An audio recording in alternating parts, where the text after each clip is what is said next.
Hey, what's up everybody, hope you're doing great. So if you watched the first part of the video, if you haven't, go and watch it, but anyway, just stick around. So we're replacing these HP 1030 G2 batteries, and we're replacing the battery, we're replacing the SSD that we already checked. The health is quite terrible. So first of all, you take out the bottom panel, and after that, the next step is to disconnect the battery. Even though it's dead, it still has a little bit of power in it, so you disconnect the battery by removing around 5 screws that hold it in place. After that, we're going to proceed and take out the SSD. It's held on by one screw also.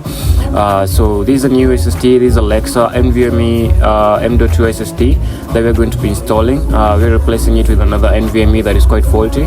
So there goes the brand new NVMe, going to store back the old one for the client. So the very next step is to install the new battery. Here it is. Place it, position it quite well, and install the screws back into place.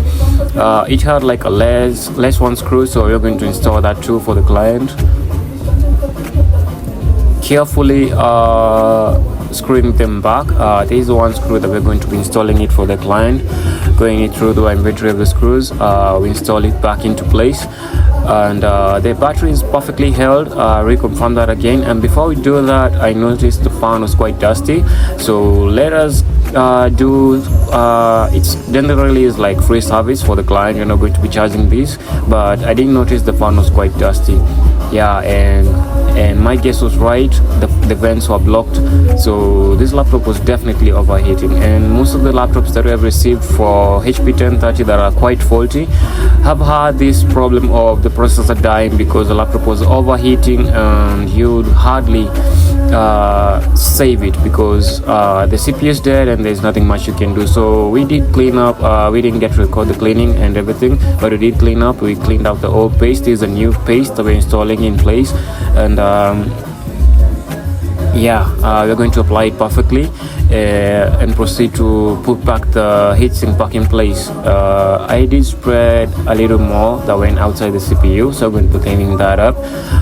So we proceed putting back the heatsink in place and closing back the 4 screws back into place perfectly so that the CPU can cool quite well. And after that, we're going to install back the fan. And after the fan is screwed back in place, we're going to connect it back. Otherwise, we're going to get an error if we don't do that.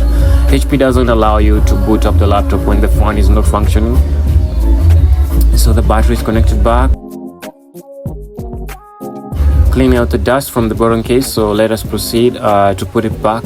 And it also had one less screw from at the bottom, because if you watched the previous video, you could tell that the case had popped up because of the battery that was quite swollen. It does push out some screws because of the pressure that is there. So we're going to find an extra screw for the client. There we go. The laptop is actually on already because we connected the battery. It also needs, and there it is. The job is done. The battery is installed, the SSD is installed, and the next and final step is installing an operating system, and the laptop will be back to normal. See you in the next one.